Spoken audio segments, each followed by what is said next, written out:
Olá, seja muito bem-vindo. A gente começa agora mais uma edição do Trabalho em Revista, programa que é produzido aqui pelo Tribunal Regional do Trabalho de Mato Grosso.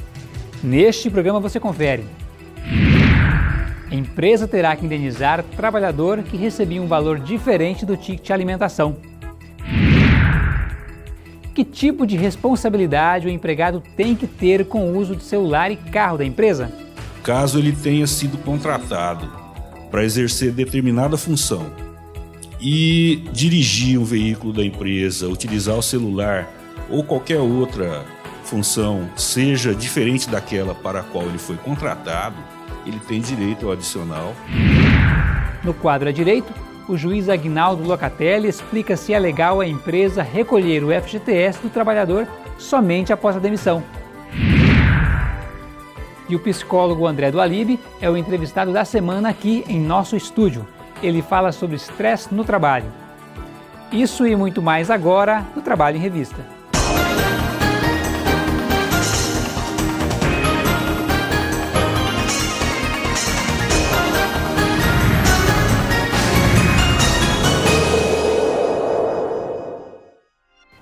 E uma empresa do ramo da construção civil que pagava o ticket de alimentação aos trabalhadores de forma diferenciada vai ter que indenizar um ex-empregado por conduta discriminatória. De acordo com a decisão do Tribunal Regional do Trabalho de Mato Grosso, o empregador feriu o princípio da isonomia, como determina o artigo 5º da Constituição Federal. Entenda o caso na matéria. A satisfação dos empregados, o baixo índice de acidentes de trabalho e a boa saúde também estão relacionados a uma alimentação correta e saudável. Por isso, a alimentação de todos os profissionais durante a jornada de trabalho, apesar de ser apenas um benefício, deveria ser uma preocupação dos patrões. Mas uma empresa da construção civil de Cuiabá teve problemas ao conceder esse benefício de forma diferenciada. Ao se sentir prejudicado, um dos trabalhadores acionou a Justiça do Trabalho após descobrir que não recebia o vale alimentação como os demais colegas. Para os desembargadores da primeira turma do TRT de Mato Grosso, a construtora feriu o princípio da isonomia, como determina o artigo 5º da Constituição Federal. Por unanimidade, puniram o contratante por tratamento diferenciado e conduta discriminatória, obrigando a quitação do valor de R$ 450 durante todo o tempo em que o empregado trabalhou sem receber o benefício. Esta empresa, por exemplo, com mais de 350 funcionários, disponibiliza, além deste refeitório, cartão alimentação e cesta básica para todos os seus funcionários.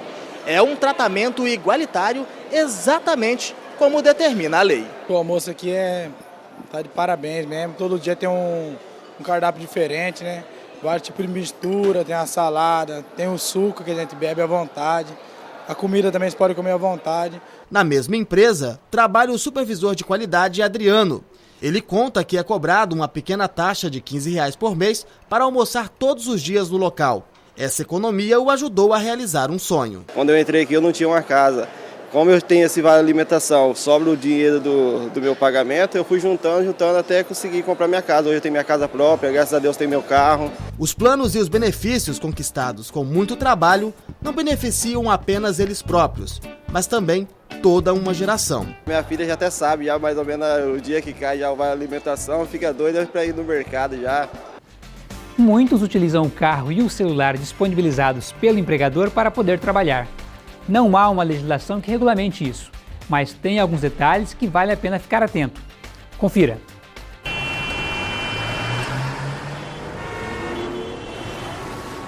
A velocidade do cotidiano exige estratégias para otimizar o trabalho.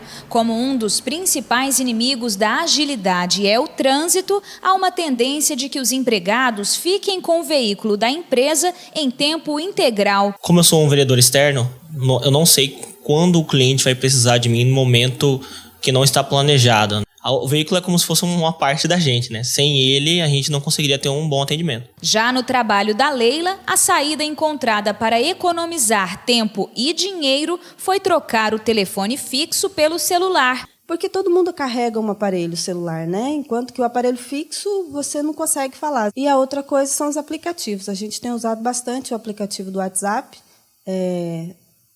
grupos aqui gente que trabalha aqui na sede e o pessoal também que trabalha nos municípios. O trabalhador que recebe um bem da empresa para uso profissional assume algumas responsabilidades. Esse carro, a gente tem que ter todo o cuidado com ele como se fosse nosso, como se fosse um carro particular, né? Desde a parte de manutenção, troca de óleo, correia dentada, pneu, limpeza do veículo também.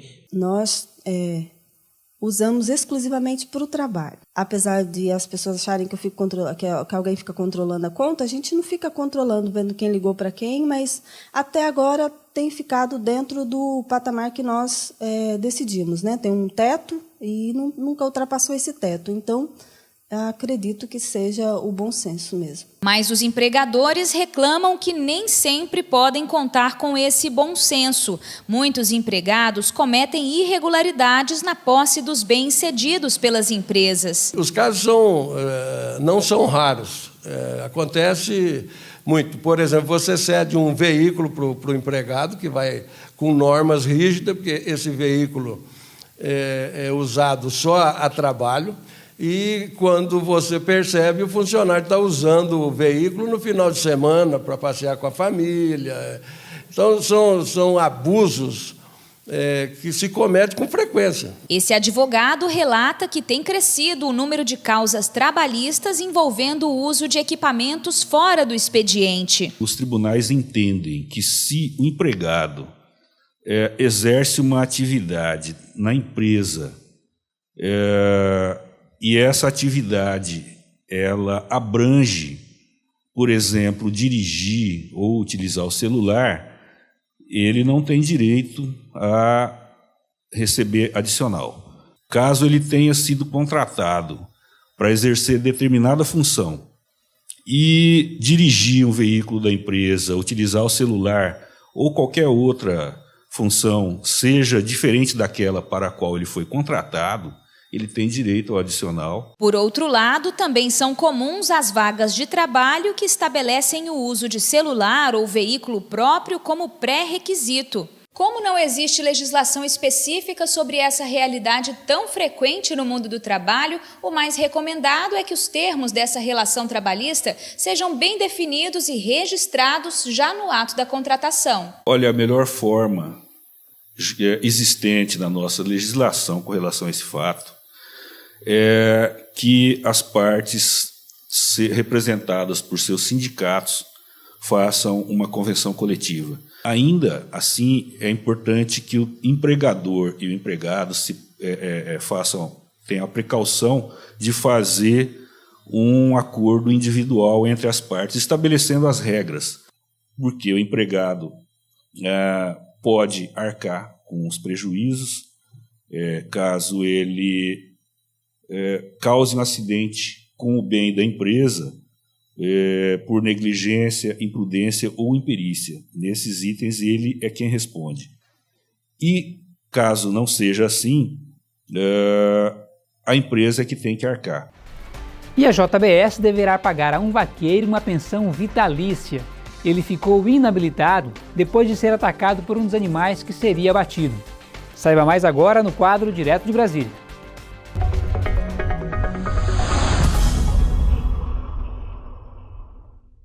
O vaqueiro procurou a justiça após sofrer um acidente de trabalho. Ele conduzia do curral até a área do abate do frigorífico JBS em Mato Grosso diversos animais quando foi atacado por um deles. O trabalhador foi levado ao pronto-socorro em estado grave, chegou a passar por 2 cirurgias alguns meses depois, mas ficou inabilitado para a função. O Tribunal Regional do Trabalho de Mato Grosso condenou a empresa ao pagamento de dano material e determinou que fosse feito em parcela única no valor de R$40 mil.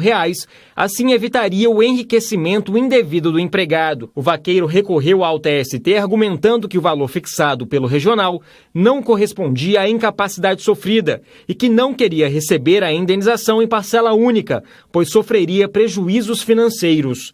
O relator do caso, o ministro Aloísio Corrêa da Veiga, citou o artigo 950 do Código Civil, que permite a fixação do pagamento da pensão mensal em única parcela, e lembrou que, no entendimento do TST, é o julgador que deve decidir a forma de pagamento, levando em conta os interesses da vítima e a finalidade da lei. No caso concreto, em que o Tribunal Regional arbitrou o valor de 40 mil a título de pensão mensal a ser pago em parcela única, o reclamante demonstra a existência de ofensa ao 950, na medida em que se evidencia a desproporção entre tal importância e a perda da capacidade laboral sofrida. Por isso que eu estou provendo por violação do CAP 950. Dessa forma, o ministro relator determinou o retorno do processo ao TRT para uma nova fixação do valor da pensão, levando em conta o salário que o vaqueiro recebia antes de ficar incapaz. Os demais ministros acompanharam de forma unânime.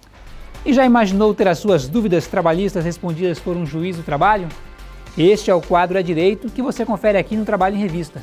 Nesta semana, a dúvida é sobre o recolhimento do FGTS pela empresa após a demissão do empregado. E quem responde é o juiz Agnaldo Locatelli.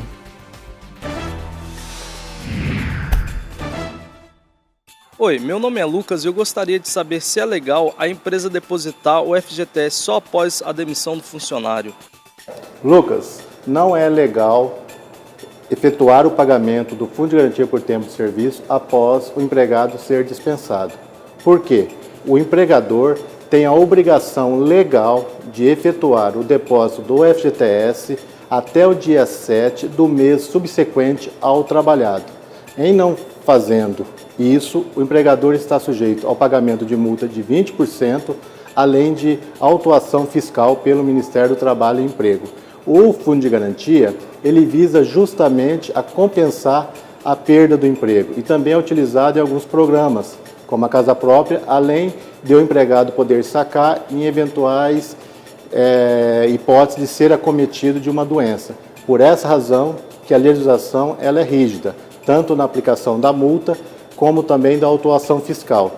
E o empregador, quando efetua o pagamento após a extinção, após dispensar o empregado, ele dificulta que o trabalhador possa sacar imediatamente o FGTS perante a Caixa Econômica Federal, atrasando muitas das vezes em mais de 30 dias, o que causa também um prejuízo ao trabalhador, que pode eventualmente pleitear essa reparação desse prejuízo na Justiça do Trabalho. E você também pode participar. Envie para a gente um vídeo ou uma mensagem com a sua dúvida pelo e-mail comunicacal@trt23.jus.br ou mesmo pelo Facebook com a hashtag #adireito. Falando em redes sociais, a Julie Correia traz agora o que rolou em nosso perfil no Facebook. Julie? Oi, Ezequias, eu estou de volta para falar sobre o Facebook do TRT Mato Grosso. E a partir de hoje, nós vamos mostrar os posts que mais fizeram sucesso com os internautas no ano de 2016. Se você não teve a oportunidade de ver em nossa página, se prepare porque tem cada coisa legal e aproveita para curtir a gente. A gente volta lá no mês de abril para falar sobre 2 posts muito legais. Um deles foi feito a partir de uma ideia que gerou muita polêmica. Bela, recatada e do lar. O Facebook do tribunal foi ousado em mostrar que a mulher tem o poder de decisão. Olha só, a mulher até pode ser bela, recatada e do lar ou não. A grande verdade é que o lugar dela é onde ela quiser. Ela pode ser do lar, do escritório, do judiciário, da empresa e assim vai. O certo é que nós estamos conquistando cada vez mais o nosso espaço, não é mesmo? O post tem mais de 12 mil compartilhamentos e rendeu comentários, hein? A Carol Silva sugere que a mulher pode fazer o que quiser, desde cuidar da casa até ter uma profissão como engenheira mecânica ou até mesmo espacial. Gostei da ideia, hein, Carol? Outro post fala sobre algo que vem se repetindo nos últimos tempos. Gente, é muito legal postar foto de qualquer coisa, se sentir confortável e à vontade com pessoas, não é mesmo? Quem não gosta? Mas este post alerta sobre o bom senso, em especial no ambiente de trabalho. Ele fala sobre o comportamento que devemos ter a respeito das roupas que usamos, demonstrações amorosas exageradas e, é claro, tirar fotos sem noção e postar nas redes sociais. Não dá, né, gente? A empresa tem o direito de ditar as regras sem ser abusivas, é claro, e elas devem ser seguidas pelos empregados. A Pri Aguiar diz que adora a página. Ela elogia e agradece em nome dos advogados trabalhistas. O TRT de Mato Grosso é que agradece os elogios, viu, Pri? E você, gostou? Então já sabe, para ficar bem informado sobre direitos e deveres do trabalho, é só curtir a nossa página TRT Mato Grosso. Eu fico por aqui, mas semana que vem eu tô de volta e você continue conectado com a gente através do nosso Facebook. Zequias. Obrigado, Judy. E no próximo bloco, você confere uma entrevista em nosso estúdio com o psiquiatra André Dualib. Ele fala sobre estresse no ambiente de trabalho. Não saia daí que a gente volta já.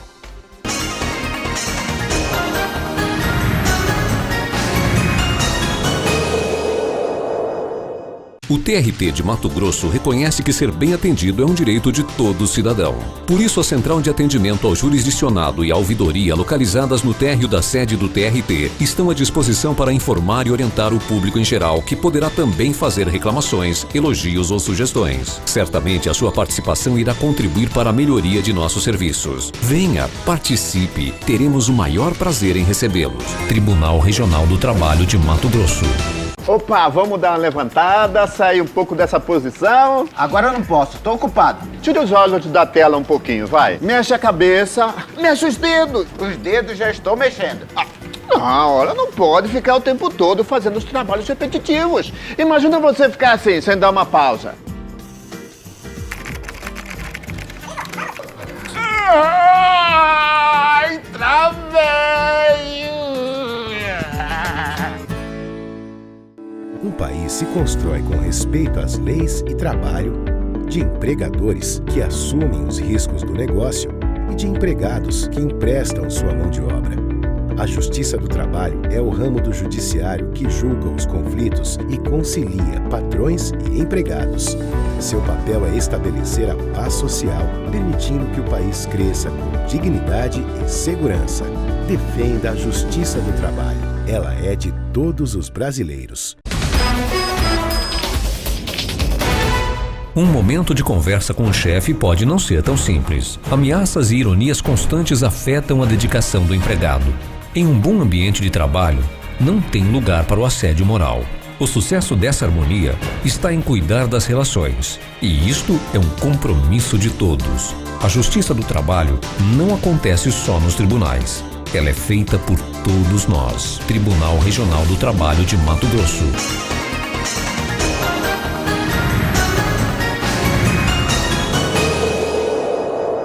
Bem-vindo de volta ao Trabalho em Revista. O estresse emocional é uma das principais causas de afastamento do trabalho. Assunto da nossa conversa agora com o psiquiatra André Dualib. Doutor André, obrigada pela sua presença aqui. Metas, preocupações, dissabores, quem que está livre disso? Então, assim, o estresse é da nossa vida, não tem o que fazer? Com certeza, é um caminho sem volta, né? Acho que existe uma definição legal, sem entrar na questão da definição, mas tem uma frase muito interessante de um neurologista que ele diz que o estresse ele é criado pelo próprio homem, né? Algo que hoje o homem não consegue mais suportar, né? A coisa que ele mesmo criou. Né? Então acho que isso é resultado dessa civilização, desse capitalismo, de tudo isso que foi criado pelo próprio homem. E como, doutor, então, perceber em que nível que ele é normal e há algum sinal que a pessoa perceba assim, olha, preciso resolver isso? É difícil a gente medir isso, né? Eu costumo dizer que a gente tem uma dificuldade muito grande por não ter um medidor. Se a gente está com pressão alta, a gente mede a pressão, se a gente está com diabetes, a gente mede a glicemia. A gente, na medicina, a gente tem esses medidores para grande parte das doenças, dos transtornos. Já nesses quadros de estresse, em alguns transtornos psiquiátricos, a gente não tem esse medidor para chegar nesse ponto normal, né? Então, o normal é quando passou do normal, isso começa a ser um problema quando isso começa a me atrapalhar, quando isso começa a me trazer algum prejuízo para alguma área da minha vida, né? Então, assim, a gente tem que observar comportamentos, esse estresse pode ser emocional, pode ser sintomas emocionais, pode ser sintomas físicos. O estresse ele dá sintoma para todos os lados, na verdade. O que acontece é que as pessoas muitas vezes não reconhecem isso como sendo um sintoma do estresse. Às vezes a pessoa começa a buscar outros profissionais, buscar outros tratamentos, outros, sem perceber que aquilo é causado por esse estresse que ele vem vivendo há algum tempo. Que sintomas esses? O senhor falou físicos, emocionais? A gente pode começar pelos emocionais, né? Irritabilidade, cansaço excessivo, alteração de sono, tensão muscular, dores musculares, a gente entrando para os físicos, dores musculares, dor abdominal, gastrite, Por aí vai, doenças dermatológicas, começa a ter erupções na pele, começa a ter queda de cabelo, começa a ter oleosidade na pele. Então, assim, uma série de sintomas de todos os órgãos, todo o nosso corpo pode ter um pouquinho, pode sentir de alguma forma isso, né?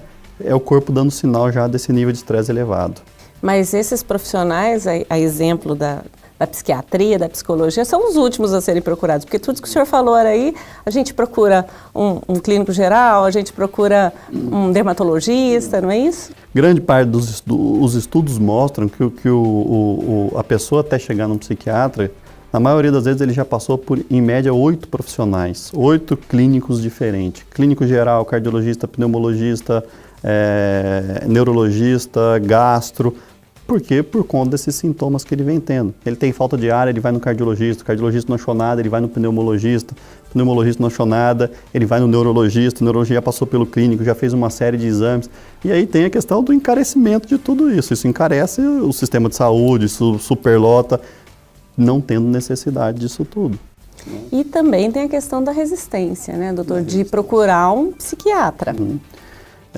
A gente tem algumas questões que são importantes. A questão do preconceito é importante, a questão da própria medicina. Talvez as pessoas vão procurar o que ele está sentindo sintoma. Estou com uma dor de estômago, eu vou no gastro. O gastro acaba vendo aquilo como um sintoma único. O estresse, dificilmente ele dá um sintoma único. Aquela dor de estômago é o que está chamando a atenção, aquela dor de estômago é o que está incomodando. Mas se a gente procurar, tem uma série de outros sintomas acontecendo junto com isso. Ninguém apresenta um sintoma relacionado com o estresse. Se a gente for procurar, essa pessoa já não está dormindo bem, essa pessoa já está tendo irritabilidade, essa pessoa já está tendo uma tensão maior, já está tendo uma queda de produtividade. Todas as nossas funções cognitivas afetam muito no estresse. Memória, concentração, raciocínio, tudo isso a gente tem uma diminuição bastante importante. É importante deixar claro que o estresse é o estresse continuado, não é? Nosso corpo é preparado para viver estresse. Um estresse hoje, é quando troquei, sei lá, alguém entrou aqui, a gente tomou um susto, a gente tem um nível de estresse elevado, né? O estresse que é um estresse danoso é o estresse continuado, é o estresse que dura um tempo. Esse estresse acaba trazendo danos ao nosso organismo e o organismo começa a ter esses sintomas. Mas esse estresse continuado, doutor, não é a regra na nossa sociedade, no ambiente de trabalho? Não o estresse patológico, né? A gente vive um ambiente de estresse sempre, sim. Eu tenho o estresse do meu consultório, eu tenho o estresse do cuidado com os meus pacientes, eu tenho o meu estresse de casa, com o trânsito, o meu deslocamento, eu tenho o estresse. Mas isso pode ser controlado. Eu posso usar um pouco desse estresse ao meu favor. O estresse nem todo é ruim. Eu posso usar isso ao meu favor, eu posso aprender a controlar um pouquinho esse estresse. E aí eu tenho que ter as minhas válvulas de escape. Eu tenho que ter o meu dia a dia fora disso tudo, eu tenho que ter o meu momento de lazer, eu tenho que ter minha noite de sono bem dormida, eu tenho que ter meu final de semana, eu tenho que ter o meu descanso. Então, assim, é possível controlar isso. É impossível a gente imaginar que alguém vai viver sem estresse. A gente tem duas maneiras. Uma maneira é eliminar aquele fator estressor. E outra maneira é eu aprender a controlar isso para que ele não me faça mal. O estressor vai estar sempre ali. Agora, eu preciso aprender a lidar com esse estressor. A maioria das vezes, não é, doutor, um relacionamento que não tem como solucionar, uma profissão, um ambiente de trabalho que você não tem como escapar, né? Não tem como afastar essas causas. Aí o senhor falou de uma possibilidade aí de se evitar, que é esse fora do ambiente de trabalho, fazer coisas que se gostam. Além dessa, que outras formas é possível você prevenir? Olha só. Existem esses estressores externos, né? Estressores externos, trabalho, problemas familiares, problemas conjugais, problemas financeiros. Muitas vezes a gente não consegue afastar, né? Às vezes a forma de acabar com isso, de resolver o problema é afastando. Às vezes a gente vê situações em que a pessoa precisa se desligar daquele trabalho para conseguir melhorar. A gente não diz para o paciente, se liga do trabalho, até logo, pronto. Existe toda uma avaliação, é possível se desligar, existem outras perspectivas, como é que está isso? Não é possível, então a gente vai conseguir tentar equilibrar. Vamos buscar dentro desse mesmo trabalho alguma coisa que te motive, alguma coisa que te faça se sentir útil, que te faça, te valorize. Muitas vezes a pessoa está descontente com o próprio trabalho. Não necessariamente preciso buscar outra coisa, mas eu posso aprender a melhorar a minha satisfação pessoal com isso. Então, além disso, técnicas de relaxamento, atividade física regular, lazer, descanso, né? Então, assim, a gente precisa alimentação saudável. Então, assim, se a gente consegue, com esses pilares aí, melhorar a qualidade de vida, possivelmente esse estresse vai diminuir a intensidade do nível desse estresse. Outro fator extremamente importante é a questão do estressor interno, como essa pessoa lida com isso. O que é estressante para um não é estressante para outro. Então, assim, será que não é ela que está potencializando esse nível de estresse? Será que não é ela que está fazendo com que a forma com que ela está lidando com isso não está piorando essa situação? É fazer tempestade em copo d'água. É mais ou menos isso, porque existem, dentro do ambiente de trabalho, tem muitas outras pessoas, geralmente, que também trabalham ali sobre as mesmas pressões, sobre as mesmas situações, e aquilo é estressante para essa pessoa. Então, muitas vezes, a gente trabalhando esse que a gente chama do estressor interno, de como ela lida com aquilo, né, a gente pode melhorar muito diminuir esse estresse do ambiente de trabalho, ser um estresse suportável, ser algo que não traga nenhum prejuízo para essa pessoa. Doutor, para a gente encerrar, e para quem já está numa situação em que ou a própria pessoa percebeu, ou quem está em volta, os familiares, e começa a cobrar que essa pessoa procure um profissional. Entre as dificuldades e o senso comum é que quem procura os profissionais dessa área, em regra, entram num redemoinho de medicamentos que não saem nunca. Uhum. É isso mesmo? Não, de maneira nenhuma. Né? Contanto que seja bem tratado, não. A gente volta um pouquinho naquela história do preconceito. Né? Existe um preconceito, existem algumas crenças de que doença psiquiátrica ou de que isso ou aquilo... Se procura psiquiatra quando está louco? Se procura psiquiatra, a gente tem melhorou muito, mas a gente ainda tem uma resistência muito grande quanto a isso, né? É importante que essa pessoa perceba, é importante que essa pessoa busque uma avaliação quando se tem esses sintomas, porque hoje o que se entende é que esses sintomas causam danos ao funcionamento dessa pessoa, dano ao seu trabalho, ao seu relacionamento, à sua estrutura familiar e principalmente danos ao cérebro. Né?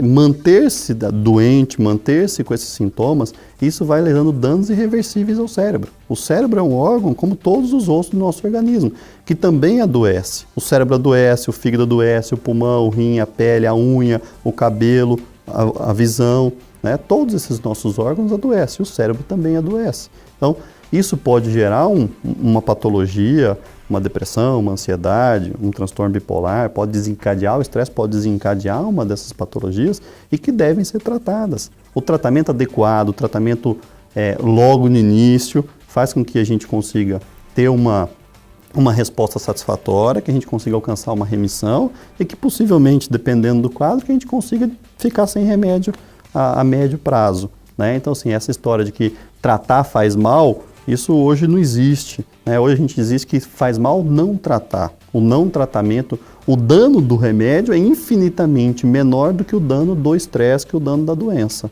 Então o tratamento é absolutamente seguro, é absolutamente indicado. Dr. André Dualib, psiquiatra, que esteve aqui com a gente dando esses esclarecimentos sobre a questão do estresse, o estresse emocional. Muito obrigada pela sua participação aqui com a gente. Obrigado, é um prazer. E assim a gente encerra o Trabalho em Revista de hoje.